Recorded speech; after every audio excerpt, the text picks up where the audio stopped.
Hello, I am Gratiela Baias, and my guest today is the brilliant, amazing, famous Brandon Bass. She's in Romania now for training that now is, we are in the third day of this training, the intensive journey. And to make a little intro about her, she's one of the world most renowned teachers in the field of personal growth and mind-body healing. She's a best-selling author of several books, and she's the creator of the journey, the method, the emotional healing method that is now known and used in 49 countries all over the world and translated in 24 languages, as I understood. 29. 29 by now. Okay, so the site might be updated. Well, I'm actually impressed. You did that. You did that very well. Keeping track of all of that. Yeah. Thank you. Okay. So, and I must say that she walks the talk. So she's the person that really is full of joy, full of love, and gratitude. It's kind of amazing, and it's something. She has the energy that we most need in this country, I suppose. Yeah. All over the world, on the planet, but especially here. And I want to thank you in the name of the Romanian people, because she's making such an honor and a service coming to Romania, having also some Romanian roots part of it. Yeah. Yes. And so thank you very much. We are blessed to have you here. Thank you.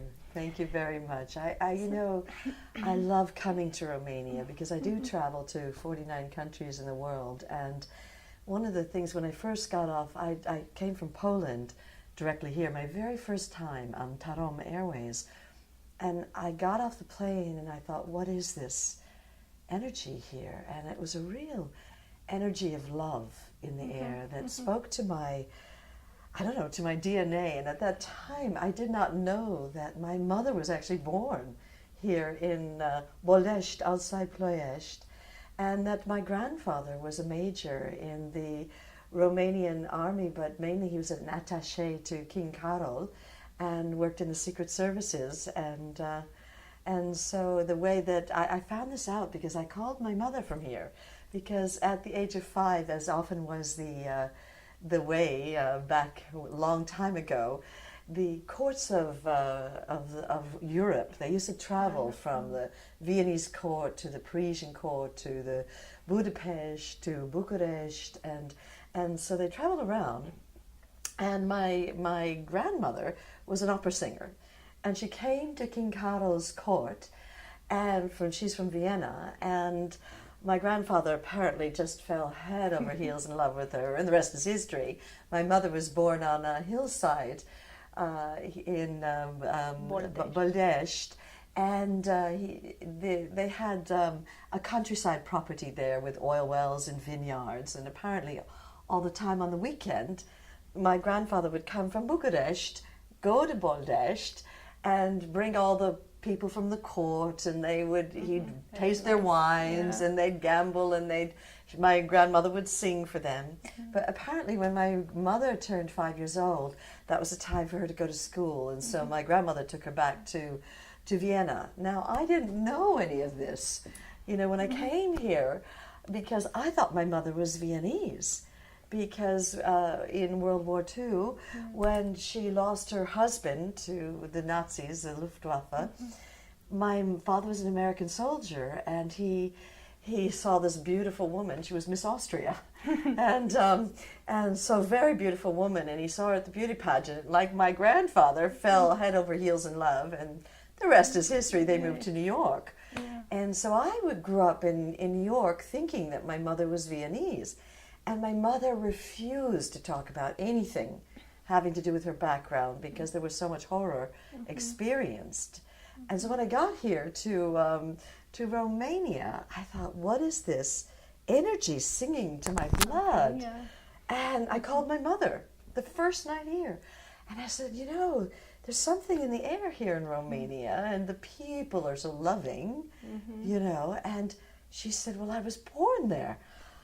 I said, no, you never told me. And I ended up on my first trip here, going to Boldes, to the city hall, and they took out the birth records, and it was crumbling paper, you know, in a book. And some farmer had, my mother had been birthed, but he didn't make it down the hill to give his fingerprint because he couldn't even sign his name. He wasn't able in those times in 1921. And I saw my mother's name there, and my grandfather's name, Frederic Alexandru Damian, my mother's grandmother's name, Josephine Damian, and my mother's name, Joanna Damian. And I had no idea because when she moved to America, her name was Jeanette. You know, French name. From Joanna, Jeanette, Yes, you know, and so instead of naming her Joanna, because the French court and the Viennese court, they were always going around, she was given a French name. So I had no idea about any of this, but there is a way that the Romanian roots sing to my heart, and the Romanian big heart. And you know, I traveled to 49 countries, and I said at the first day of the Journey Intensive, you know, I go to Italy, and it's always about amore, you know. But I really feel that it's Romania that is all about love, all about amore, you know. And so anyway, I love coming here. Yeah, and also it's my last time here for a while. I won't be coming back again for a while, because now that I've had a chance to give the work out, I'm wanting the Romanians now to help their own people. To move it forward. Move it forward to their children and their grandchildren and their families, you know. I was talking yesterday with the people, with your trainers, the training, and they love you a lot, and they want you to convince you to come back sooner. I said, I don't know, to tell her something to come back. Okay, that we love her, we want her here. Okay, but besides being Romanian, she's an international human, and she's in service for humankind. It's true. I mean, I came from Israel here, and prior to that I was in Estonia, and then prior to that I was in Britain, and then I was in Germany, and prior to that I was in India. And you know, it's just my life is this movable feast where I'm going from country to country in service to healing and awakening. So anyway, a heartfelt welcome to my Romanian sisters and brothers, and I'm sorry I won't be coming back for I don't know how long. I have 49 other countries. There are only 52 weeks in a year, and so I have 49 other countries that I need to now be serving, and I've been favoring Romania, you know, for the last 5 years. We have a 5-year reunion here, and so it's time for me now to favor some other countries. Anyway, we are sure that as soon as you'll be able to, I will come back. Well, it's hard for me to resist Romanians' heart. It's just, it won't be happening in 2019, and I doubt it will be happening in 2020. So we'll see. We'll see, You never know. Yeah. I don't know. Anyway, it's good to know about a little bit about the journey. The journey is now 24 years old. Yes. Yes. So, and it would be good to hear a bit about how was born, because we know us from your own experience. Yes. This method. Yes. Well, the journey, for those of you that don't know, it was born from my own direct living experience from healing from a basketball-sized tumor. And part of the gift of that, you know, healing experience, it was quite a radical journey I went on. And I was in the health field and certified in just about every area you can be certified in the whole field of health.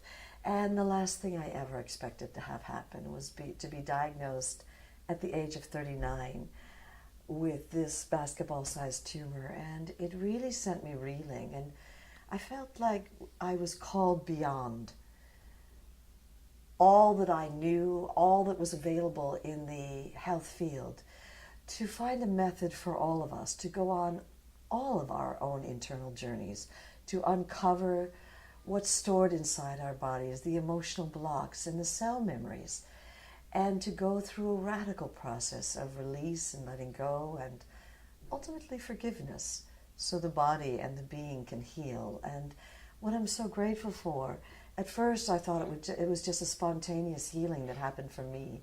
But as I began to work with people and I saw what worked and didn't work, the work evolved and developed. And I'm now working with medical doctors and psychologists and with ministries of education around the world, bringing this healing work to people from all walks of life, not just in the medical field. And one of the things that might be good for your watchers and listeners to know is that it is about emotional healing, and yet it's also physical healing. Because when you feel a strong emotion and you repress it, in a medical laboratory they can watch what happens. When you repress that strong emotion, it releases a biochemistry into your body which will go to certain cell receptors and block them, rendering those cells incapable of communicating with the rest of the cells in the body. And if over time illness happens, it happens where the cells are blocked. And conversely, what's also known to be true is that when we feel our emotions openly and freely, just innocently like a child does, our cell receptors remain open. And so what part of the journey does? It gives you a means, a very practical, down-to-earth means, to go on your own internal journey, to get inside your body to cellular locations where the cells are blocked, and to really release what is stored there, that old repressed cell memory, all the consciousness, the pain, the shame, the blame, the fear, the anger, the rage, and to go through a process of understanding what's happened to you in your life and what your soul's lesson was.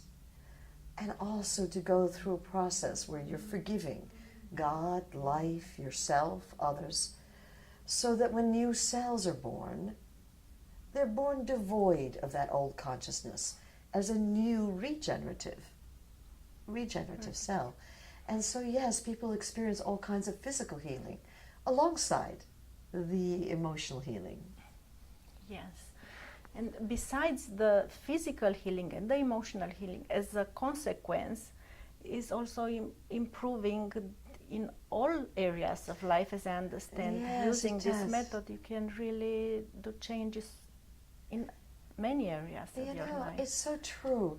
One of the things that here in Romania, you've been through a series of oppression, really. Mm-hmm. And then from World War II to the World War I, World War II, then the communist regime, then Ceausescu, and then finally here you are, and even prior to that.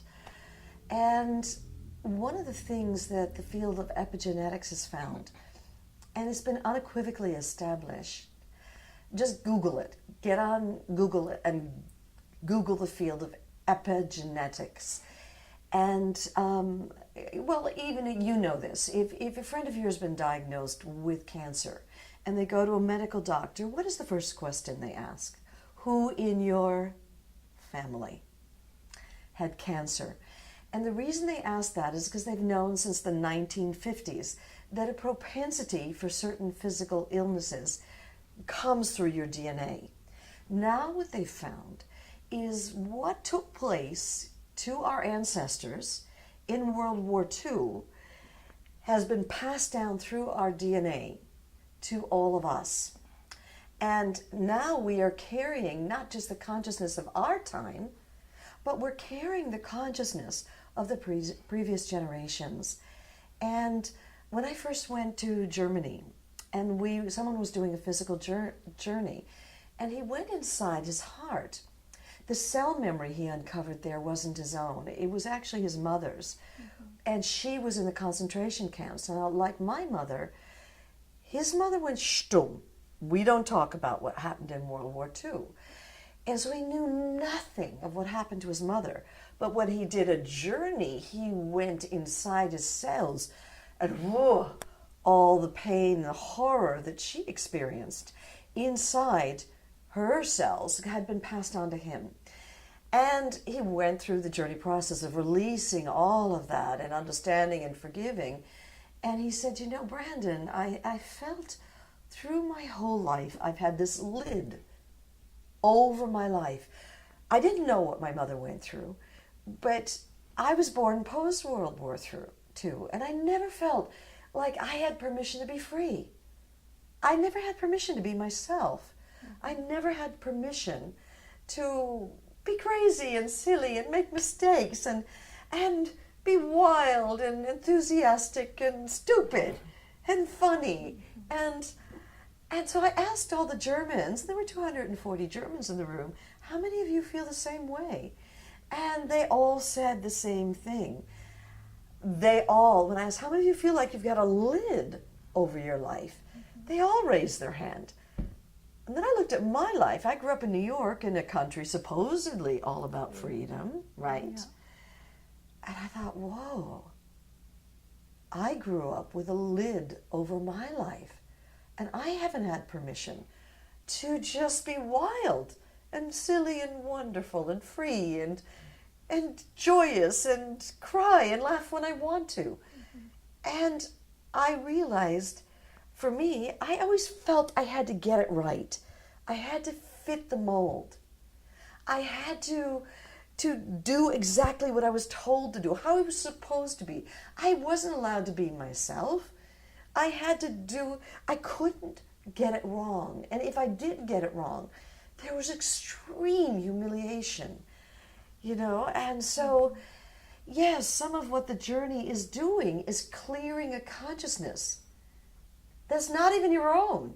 It's been passed down generationally. And you know, I'm a student of life. I do a journey process once a week when I'm on tour. I never want to be so arrogant as to think I've got it all handled. I know we had a therapist at the seminar and she knew all this and she'd handled it all. That was a hugely arrogant defense, for she was terrified to meet what's really going on inside, because you have a lot more issues than just one issues. I know I have hundreds of issues stored inside this body, and I never want to be so arrogant as I think I've got it all handled. I'll be a student of life till the day I die, and I feel it's a privilege to clear whatever obscures me, whatever holds me back, whatever shuts me down, so that this radiant love that is my essence and that is your essence can live your life. And so it's really just a method, a very simple one, of clearing your emotional blocks so that this divine potential, this joy, this love, this freedom, this enlightened awareness can live your life. And so, yes, it's about healing your life. It's not just about healing physically or even healing emotionally. It's about freedom. It's about liberating your life. Yes, and with all this media-induced fear of consciousness of fear, Yes. even on top of what we inherit from the past generation, it comes this, what we live right now. And then it's like a combat fight. It is, you know, it's yesterday. There were 3 different protests going on, and political mayhem, and anger over who's in charge of politics. I mean, I don't even want to think about who's in charge of the United States right now. I just, it's mind-boggling to me. And no wonder, with all the politicians in charge, we have good reason to be fearful, you know. And you know, I was just in Israel, and at that time, that's when the big, you know, killing of the Palestinian border happened. And you know, I've been there during the Iron Dome up, and we're living in crazy times. And the media capitalizes on that and induces fear consciousness. and we don't know where it's coming from. You know, it was interesting because the woman who I processed on the stage the first day, you know, it was very simple. She had a cell memory where she was 7 years old, and her father told her about her grandparents running into the woods and escaping, and she got terrified, and she thought that what her father was communicating is that there's people running after us around the world, you know, and that there's fear everywhere. And she felt from the time she was 7 years old that she had to protect her father, and she stayed close to her father her whole adult life. She's got children and a life of her own, but she's been constantly protecting her father from this unknown fear around. And then finally in the process, her father said, "No, I wanted you to learn that your grandparents were strong, that they were strong enough to run, that they saved themselves, and that you have strong, you know, DNA, that you can save yourself." But the wrong communication came through, and so this fear consciousness is everywhere. And now she's able to let go of that fear consciousness and realize, yes, I can feel strong in myself. You know, no one's running after me now, but we have the consciousness of fear stored inside of our bodies. And I don't care what country you are in. You know, in America, when 2001 happened, September 11th happened, and the Twin Towers fell down. Obviously, a tremendous fear consciousness came over America. I happened to be there, surprisingly, at that time, and as soon as they would let us on a plane, I had Journey Outreach come. We have an international journey humanitarian organization called Journey Outreach, and we flew immediately to New York City.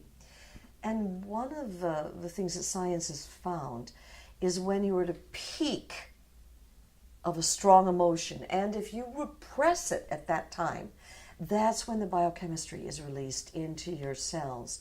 And I wanted to work, and we worked with about 250 of the people who had lost their loved ones in the buildings coming down.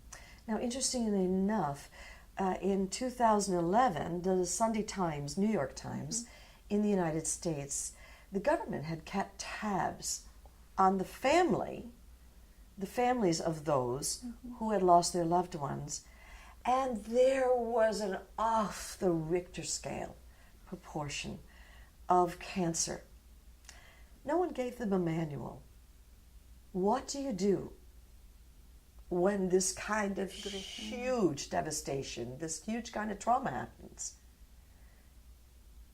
No one knows what to do with that. And America's been in a fear consciousness ever since.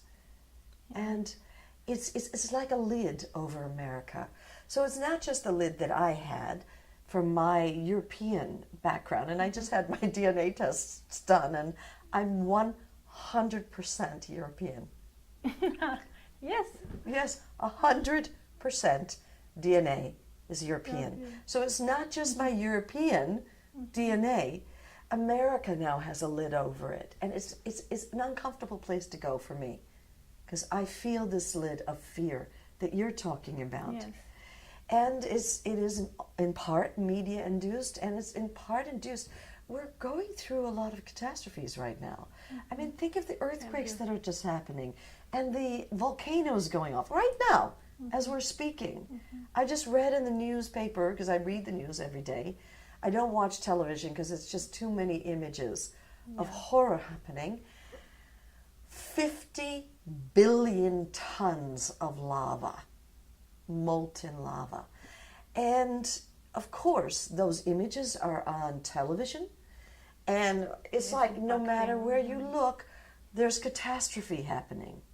And it brings up our fear. And the journey, I find myself going into catastrophe zones. You know, part of what I do, as you know, with Journey Outreach, is I go into cultures where they could never afford to buy a book, let alone get to a seminar. And I'm working in danger zones and helping to clear this sphere consciousness so people can feel at peace in themselves. And that's actually what the journey is all about. It's about finding inner peace in yourself. You know, it's finding your way back home and clearing the blocks, the fears, the lies, the shutdowns, the traumas, so that this love that is your essence, this peace that is your soul, can live your life. So you can come home to the peace that is your essence. And how to maintain this state? You have to do continuous processes. Do you know, my own direct experience, you know, as you know, I've been giving the journey for 24 years, is that this peace, once you open down through you start with an emotional block and you open down through various deeper and deeper emotional blocks, and you end up opening into a vast field of nothingness, like a blackness. And when you open into that, there's like these pinpricks of light, love, peace, joy that kind of permeate. And you feel yourself as being one with all of existence, with all of creation. And as a matter of fact, science has found when a baby is born, they're born as an infinite field of love, of oneness with all of life. And in fact, when mother's hand comes before an infant's eyes, the infant actually feels mother's hand as being part of itself. So we all came in as this radiant, shining diamond, as a vast field of oneness with all of life, as an enlightened awareness. But what happens is our soul, this enlightened awareness, it gets covered over with a series of lies and shutdowns and pains and blocks and traumas. And when we get to be adults, we cover the whole mass over with this, polished veneer that we present, a mask that we present to the world, where we say, no, I've got it handled. I'm a responsible adult. And then life gives us a wake-up call. And the wake-up call can come in the form of an interview like this, or it can come in the form of a loss of a loved one, or a divorce, or it can come in the form of a war, or even, in my case, in the form of a serious illness, where for a moment you get real and you decide to crack through this false identity that you're projecting to the world. And you end up opening down through the layers of lies and shutdowns, and you end up eventually opening into your own soul that you realize has always been there. You end up opening to this love, this radiant infinite field of enlightened awareness that you came in as. And you realize it's been there all along. Only like me, we all of us identified with the layers that covered it. And when you open into your own soul, you fall so in love with the truth that, like me, you're willing to do anything to clear whatever blocks you, whatever shuts you down, whatever holds you back, whatever in any way blocks you, so that this love can live your life. And you were asking, well, do you need to do process work all the time? Well, this love is your nature. And when you realize that, you can't forget that. And I still get a journey process once a week. I don't want any dust to fall on this diamond. I want to clear whatever obscures me. I know there's more than one issue, but I'm incapable of forgetting that I am connected with and part of all the fabric of life. That direct living realization of your own enlightened awareness is something no one can take from you. It is not a passing state of meditation where you have a moment of peace. It is not a glimpse of stillness. It is the direct realization that this that is your essence is infinite, pervading all of existence. And it's at that deepest level, at the level of the infinite intelligence, that all the journey work takes place. All the clearing takes place. It takes place at the level of the soul. And so it's very practical work. It's very simple work. And it's work I recommend you do regularly.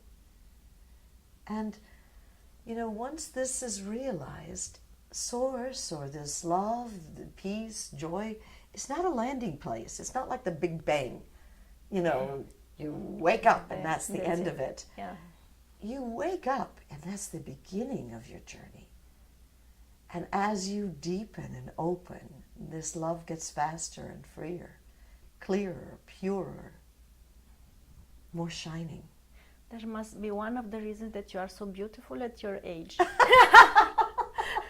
Because my colleagues were asking yesterday, how come is she so beautiful at her age? I said, maybe she's using some Botox, some surgery, aesthetic. I don't think so, but I will ask her tomorrow. Well, I can assure you, if I wouldn't get surgery to have a tumor taken out, I sure as heck would not get surgery for my face, and I wouldn't dream of getting Botox, because what it injects is something that freezes your expressions. And I am very expressive, as you could tell. And at 64 years old, I think, I mean, I don't see the beauty that you see, but I'm grateful and complimented that you... We are seeing it. So you know, all I can see is that after menopause, I put on extra weight. I never had that weight when I was younger, and that's what I see. But I think it's gratitude. I think it's gratitude that makes the eyes shine and the skin glow. I know I could have died with that tumor. And I know that every day that I wake up in the morning is a day I might not have had. And that gratitude has stayed with me since that day. I healed at the age of 39. And so I think that love, gratitude, joy are the key to remaining young inside.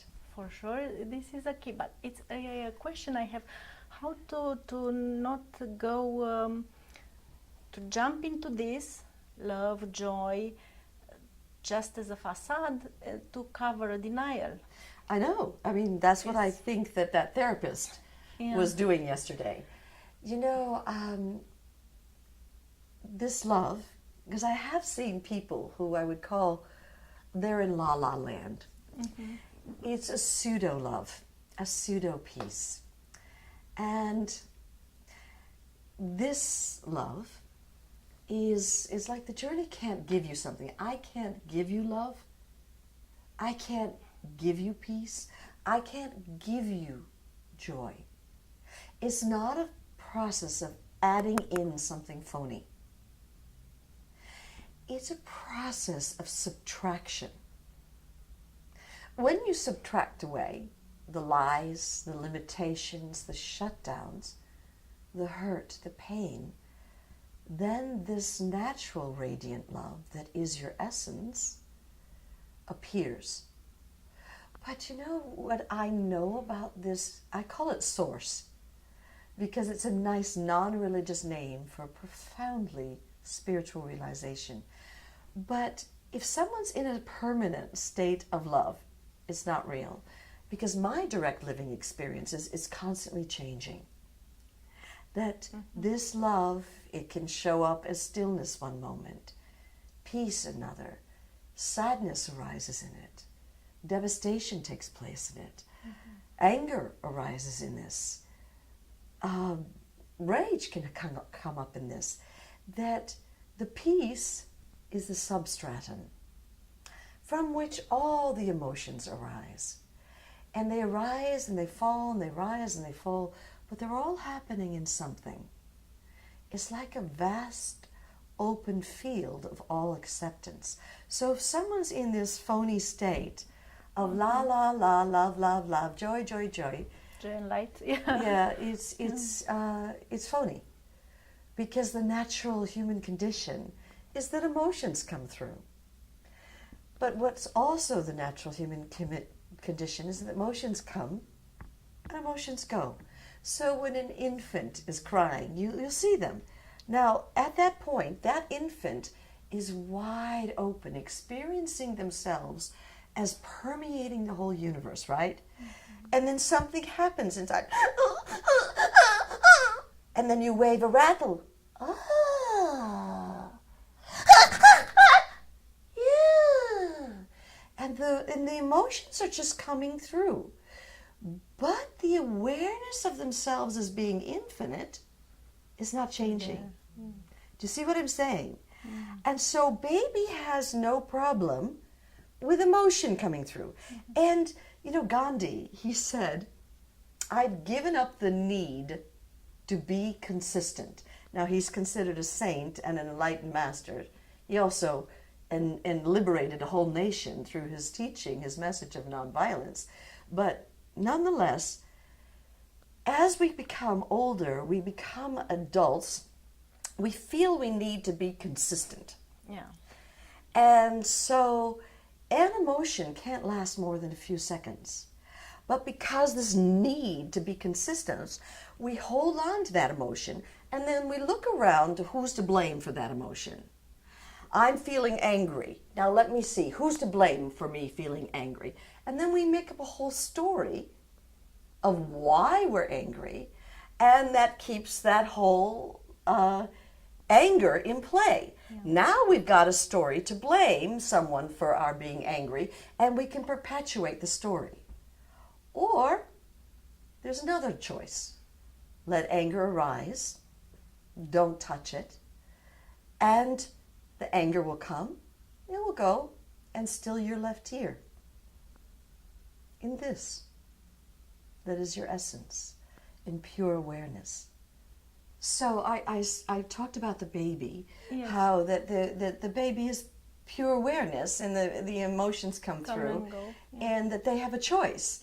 They can, you know, create a story and then blame someone else for their anger, yeah. Or they can just stay still, let the anger come and go and stay still. Yeah. Yeah. The awareness is not touched by that. Mm-hmm. This is the mastery, I suppose. Yeah. To get to, yeah. We need to all get to. Just it's something very nice that you were telling us, and interesting about this being all and all being in us. Yes. Parts of us. About your body, like taking over all the clearing karma of your mother. Yes, and maybe yes. Past generations, and yeah. that period that in 9 days you'd had a lot of experience. Yes. And this I found yeah, it my interesting. My mom died last March 1st in 2017.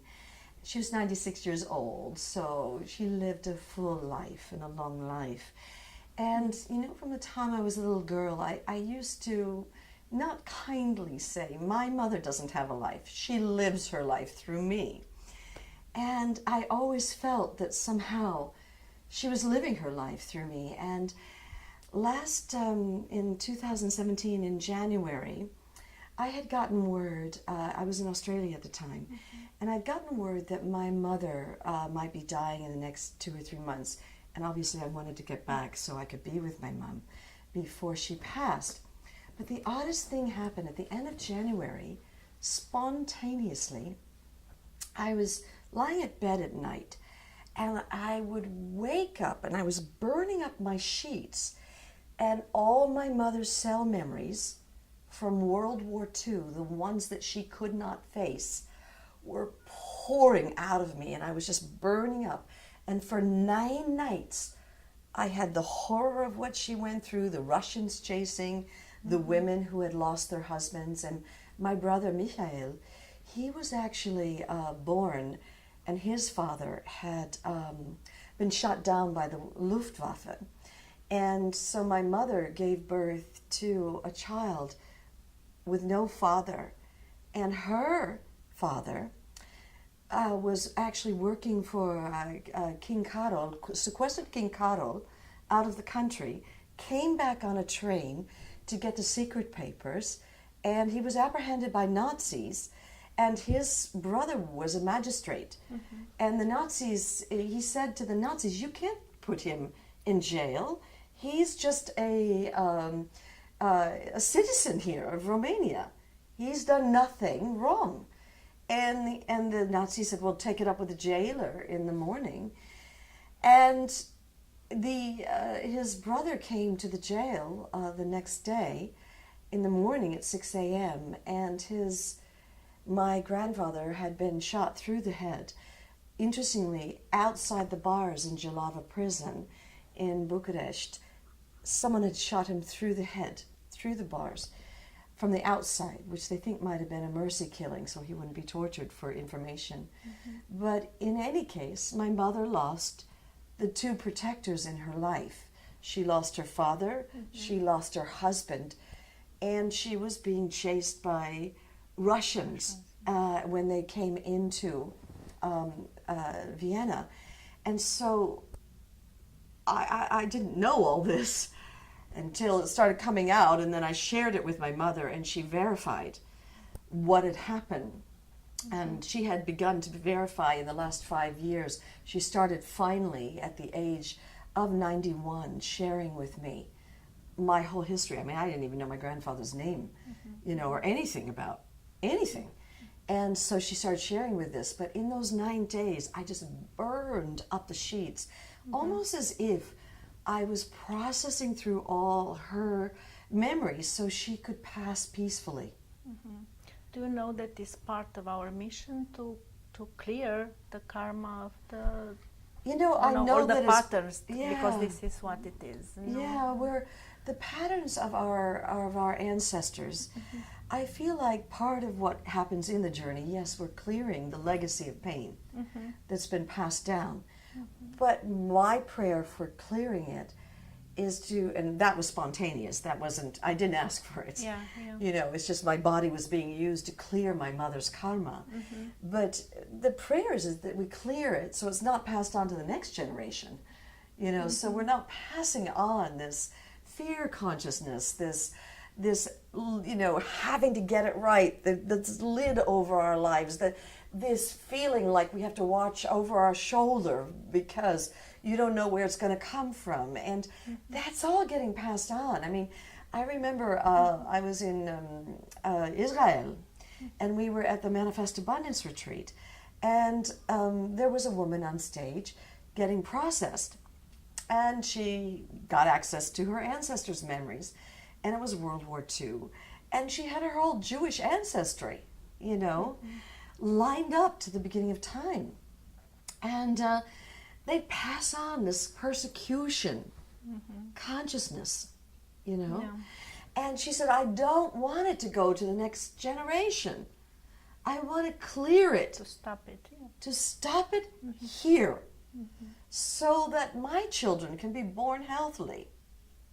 But even if they are born and you clear something, it is cleared also in their consciousness, isn't it? I feel that in consciousness they get it, and children love the journey. You've seen a little boy running around. I wanted to ask also about this. They love the journey for the kids. Journey for kids.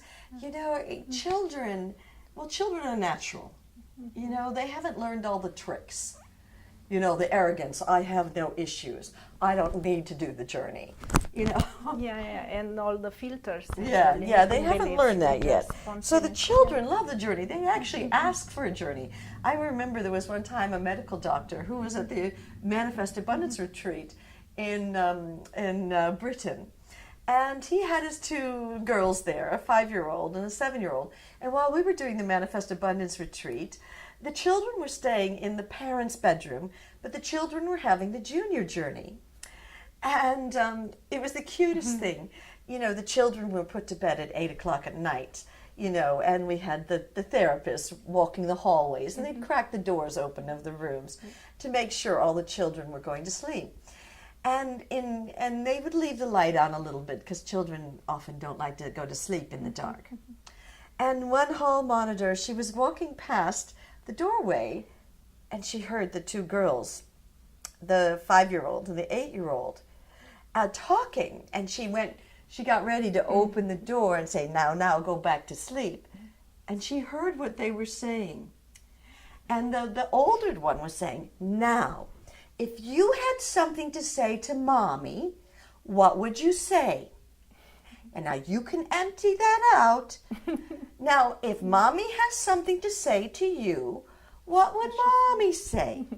Now, are you ready to forgive Mommy? Okay, forgive Mommy. And you want to let Mommy forgive you? Okay, Mommy forgives you. Okay, now you can go to sleep. So perfect. They can teach us. Yes, exactly. Yeah. They get it. They get it, yeah. That's why we have, we've been invited by ministries of education all around the world to offer the work to the children. And in South Africa, there was a Pilipapa Train project. Pilipapa Train is a health train. And on it, they have an operation theater and doctors. And so if you need an operation, an eye operation, let's say, you can get on the train and undergo an eye operation. Or if you have mental illness, you go see the psychiatrist. Or if you have some sort of emotional block or shutdown, you go see the journey practitioner. And then when the train leaves the village, then the journey practitioners are invited to the village, and they will then train the teachers. And the teachers then give the work on a regular basis to the children. And the Ministry of Education did a year-long of case studies. There's a whole documentary on YouTube that you can watch about this, where the principals of the schools submitted the case studies to the government. They found that the children that got regular once a week a journey process were averaging 91 to 93% pass rate on their exam. And the children that were not getting any journey processes were averaging 67%. Now they're all learning the same ABCs, the same science, same math, but when you clear what blocks a child, what shuts a child down, what traumas they have, then the radiant, shining potential that is a child can show up, and it's not that we made them more intelligent. As I said earlier, it's not a process of addition, it's a process of subtraction. Subtract away the blocks, the lids, and then naturally the intelligence is there, the shining potential that a child is. So that's why we've worked with so many schools around the world, with in Israel, in all of Africa, in America, in Australia. I need it here also. Yeah, you do. There's a lot of pressure here.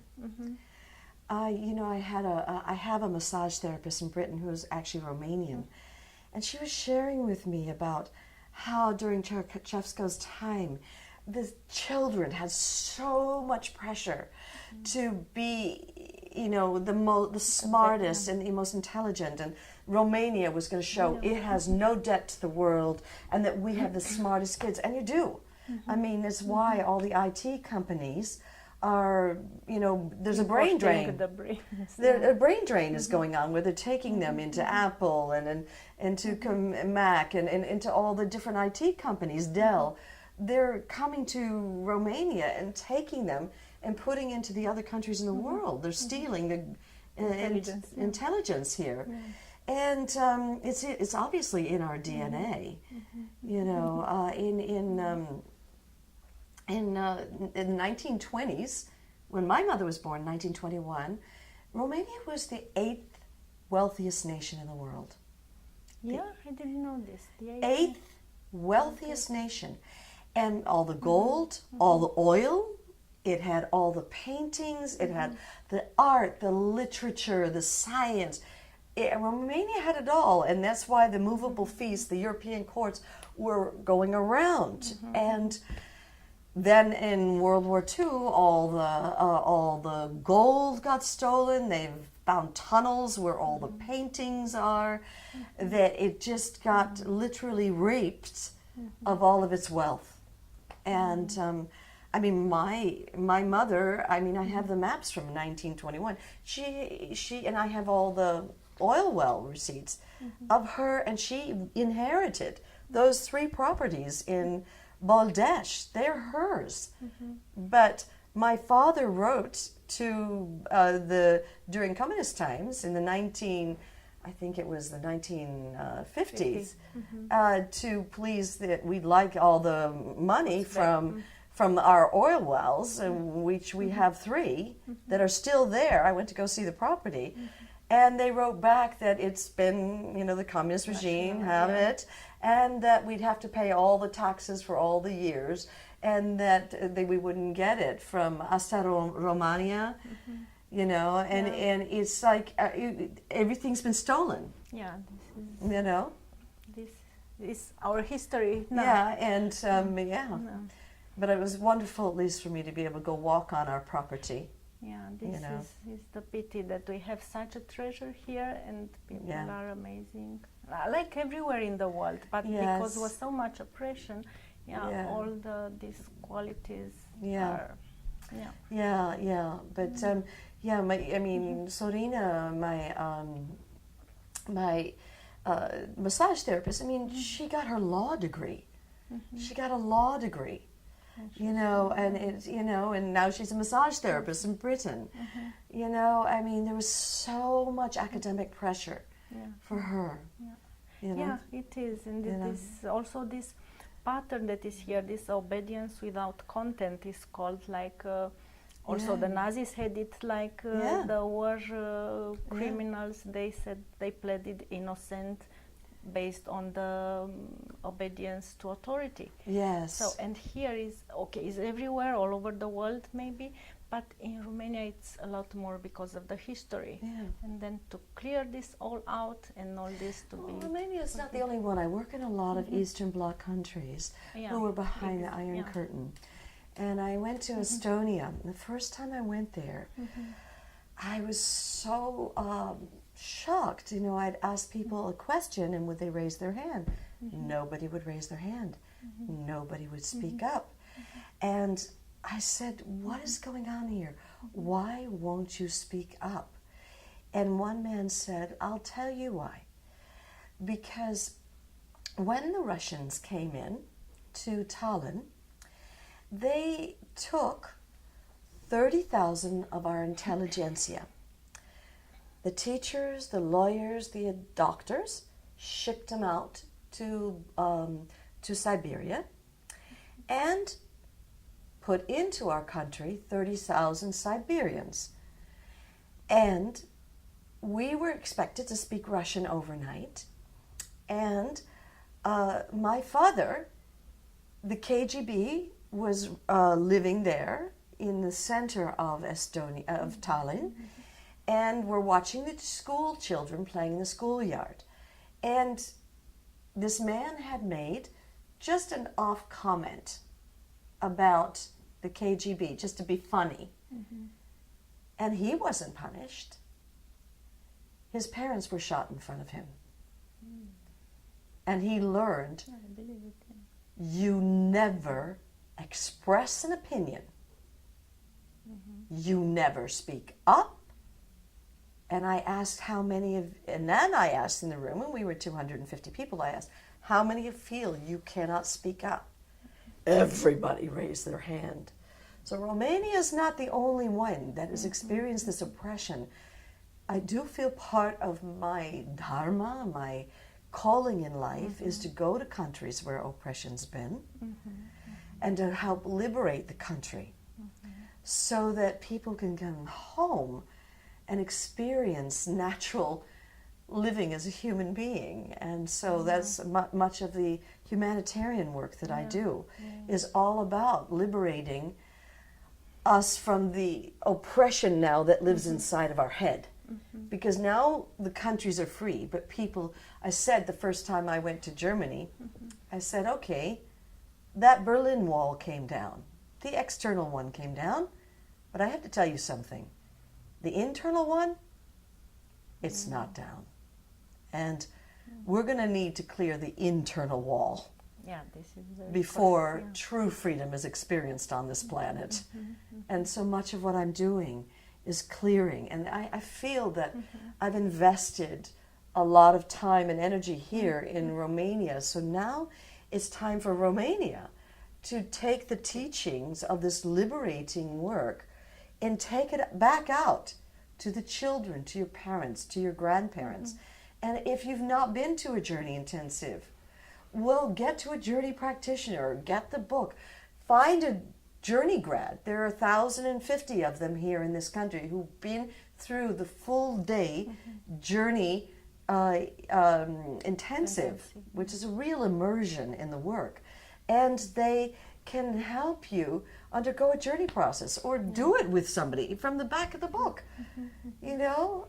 Just from the book you can do. Yes. You mentioned the lady that got healed just by reading the book. Absolutely, absolutely. I hear this all the time. Not even doing the method, just by... Yeah, there was a woman who reading, had Crohn's disease in London. It was the first time I heard this was in London. And Crohn's disease is a degeneration of a decay of the colon. The reason it's called Crohn, because a crone is an old woman, and the colon starts to decay like an old woman, like an old crone. And she was such a young woman. She was 28 years old, and she'd had 26 operations of her colon. And they told her that the next operation would be her last. And from then on, it would be a slow degeneration of her colon and she would die. And she read the book, and she was just reading my story. Spontaneously, while reading my book, suddenly all these cell memories started coming up out of her colon. She quickly turned to the back of the book. She recorded her own voice giving herself a journey. So she closed her eyes, gave herself a journey, and started doing them every night. She didn't even know that there were seminars, that I was in Britain. I live in the UK now. And so she did this every night for 3 months. She went 3 months later to go to her appointment. They cut her open, laid the colon on the table, unexplainable, nothing wrong with it, put the colon back inside her, sewed her up, and said, we can't explain it, but you're medically cured. You know, and so even the book itself, just the reading of it, can catalyze a healing journey. I was just in Israel, and you're talking about the woman.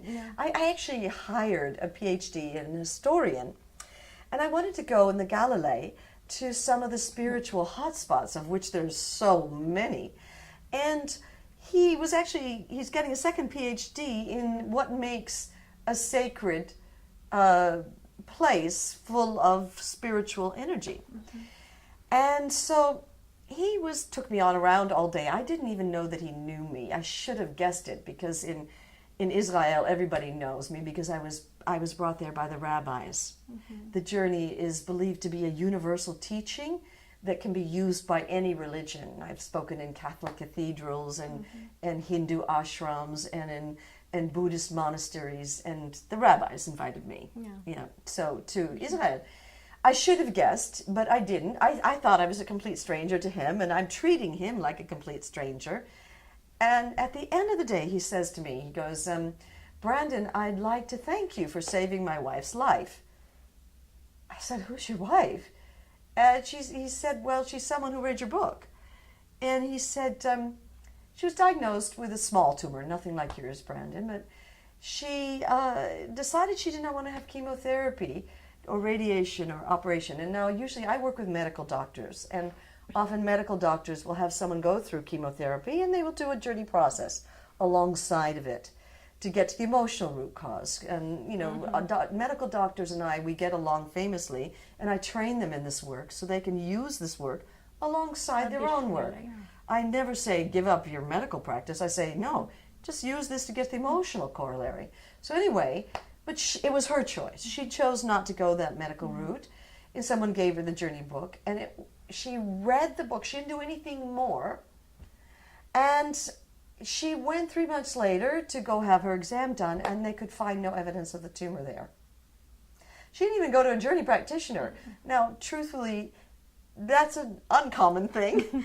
It's more common that you really learn your life's lessons, that you undergo your own process, that your life becomes the journey, and you start doing process work where you're befriending your soul and you're learning your life lessons, because these wake-up calls, they happen for a reason.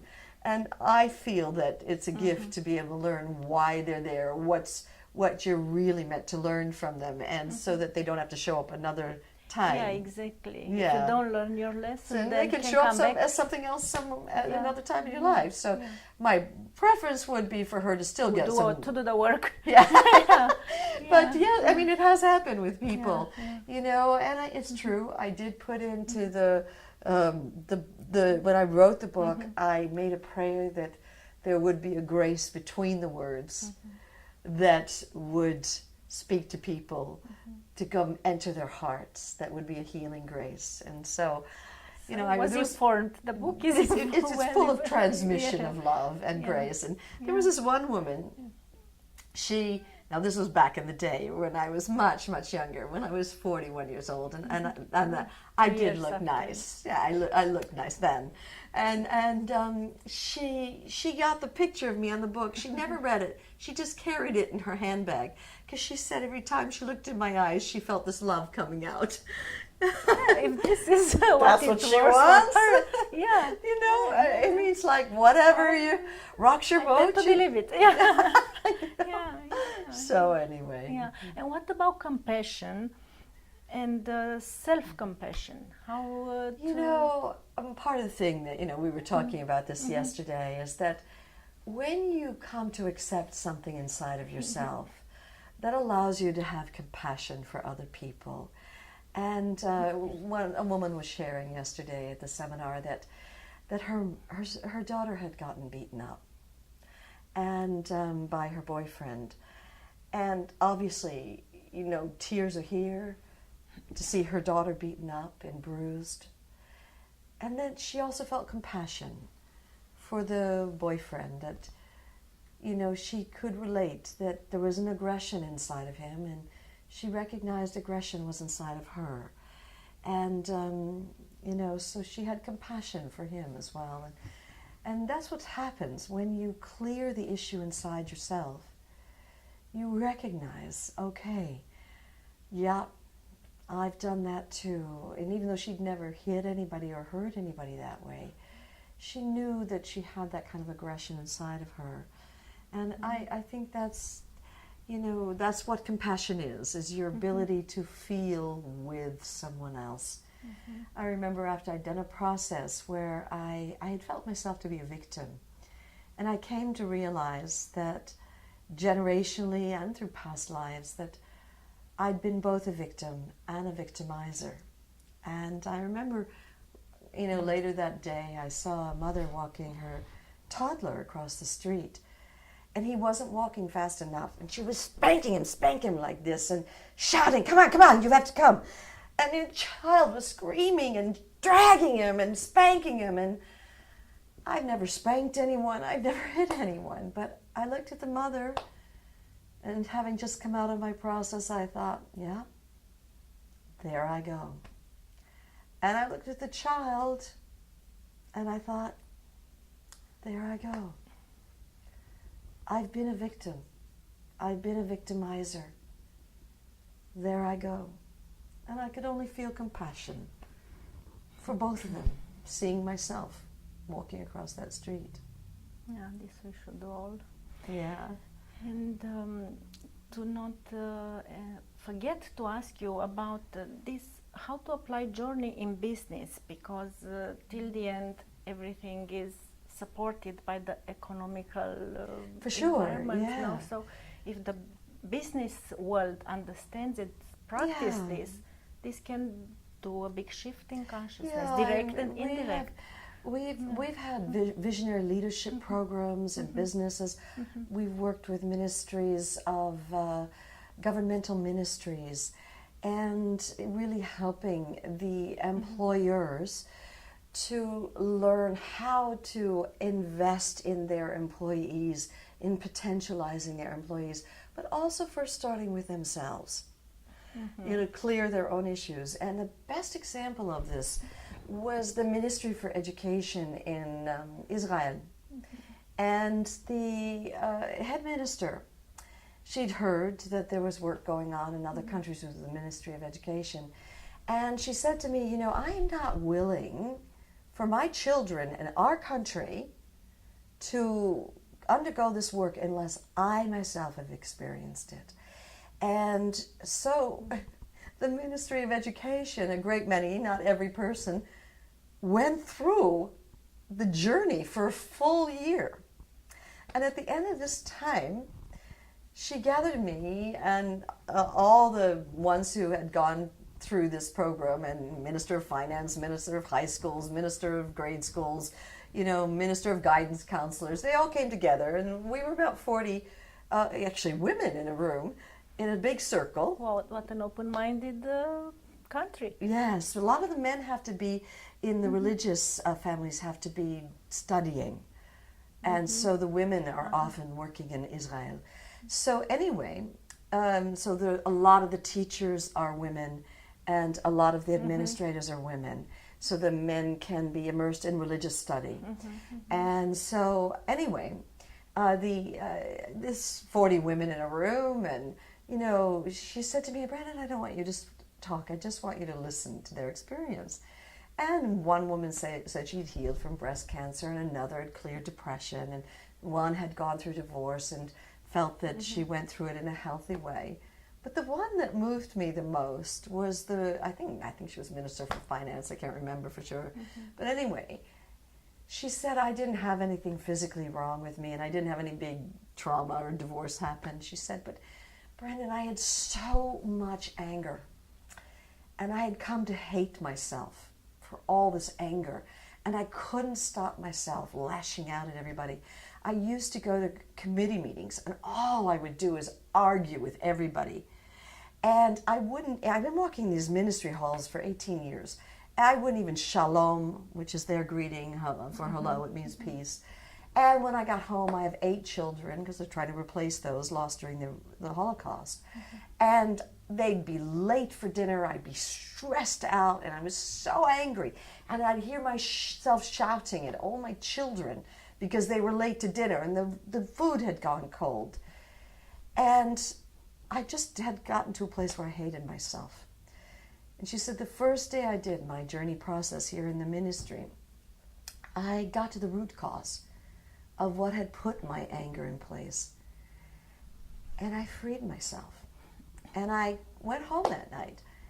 And my children were late for dinner. And she said, I thought to myself, who cares if they eat cold food? I have amazing children.